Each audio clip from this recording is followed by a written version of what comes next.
আসসালামু আলাইকুম। Kitchen with চাঁদনি চ্যানেলে আপনাদের সবাইকে স্বাগত। আশা করি আল্লাহর রহমতে আপনারা সবাই ভালো আছেন। আমার আজকের রেসিপি নরম তুলতুলে ভাপা পিঠা। ভাপা পিঠা বানাতে গিয়ে অনেকেরই অসুবিধা হয়, পিঠা পারফেক্ট শেপ দিতে সমস্যা হয়, অথবা অনেকেরই পিঠা ভেঙে যায়। আজকের রেসিপিতে পারফেক্ট ভাপা পিঠা বানানোর কিছু টিপস অ্যান্ড ট্রিক্স শেয়ার করব, যেটা ফলো করলে আপনারাও পারফেক্টভাবে পিঠা বানাতে পারবেন। তো ভিডিওটি না টেনে শুরু থেকে শেষ পর্যন্ত দেখুন।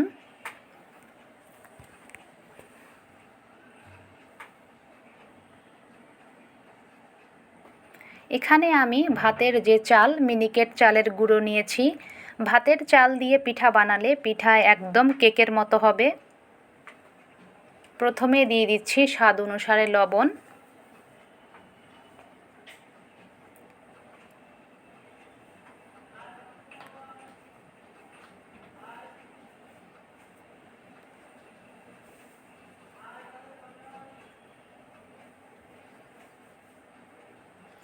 আমি দুধ দিয়ে চালের গুঁড়ো মেখে নিচ্ছি, এতে করে পিঠাটি আরও বেশি মজাদার হবে। দুধ একবারে বেশি করে দেওয়া যাবে না, অল্প অল্প করে দিতে হবে আর মাখতে হবে। একটু ভিজে ভিজে করে মাখতে হবে।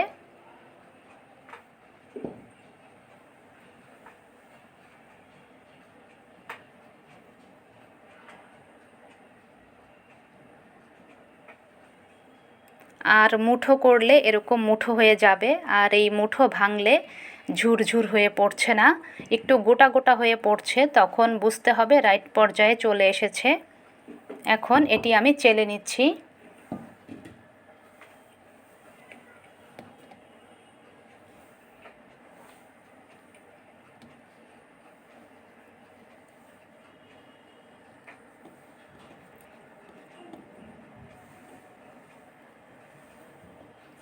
তো সবটুকু চালের গুঁড়ো চেলে নিয়েছি। এখন এই বাটিতে ভাপা পিঠার শেপ তৈরি করব। প্রথমে কিছুটা চালের গুঁড়ো দিলাম,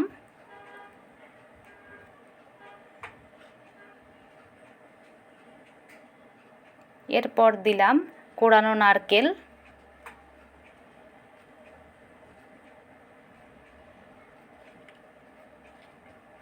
কিছুটা খেজুরের গুড়,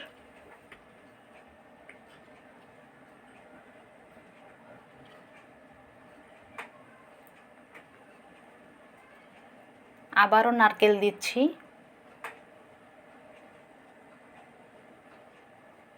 সব শেষে দিচ্ছি চালের গুঁড়ো।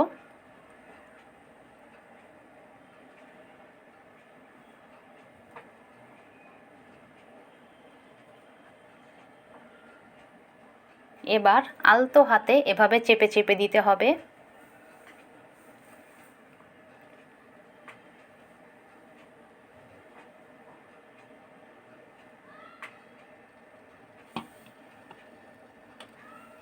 চুলায় ফুটন্ত পানির হাঁড়ির উপর পিঠার ছাঁচ আগে থেকেই সেট করে রেখেছিলাম।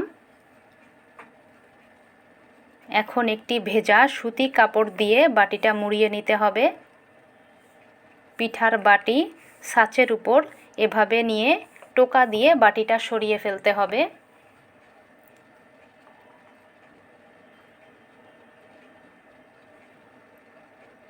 চারপাশ থেকে কাপড় উঠিয়ে পিঠাটি মুড়িয়ে দিয়ে ঢাকনা দিয়ে ঢেকে দিতে হবে।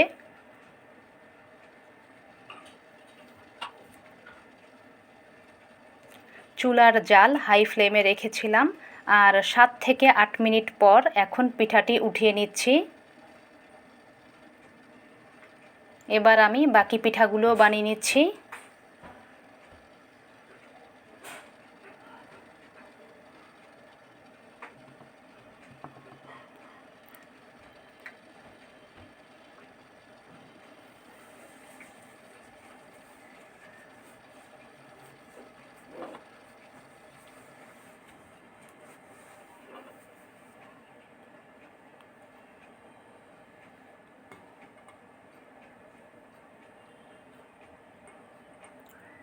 দেখলেন তো কত সহজে পারফেক্টভাবে ভাপা পিঠা বানিয়ে নিলাম।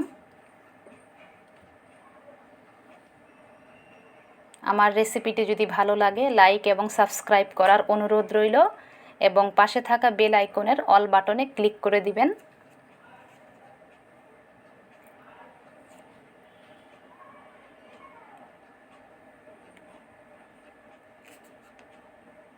সবাই খুব ভালো থাকবেন, সুস্থ থাকবেন। পরবর্তী ভিডিওতে ইনশাল্লাহ আবারও দেখা হবে। পুরো ভিডিওটি দেখার জন্য সবাইকে অসংখ্য ধন্যবাদ।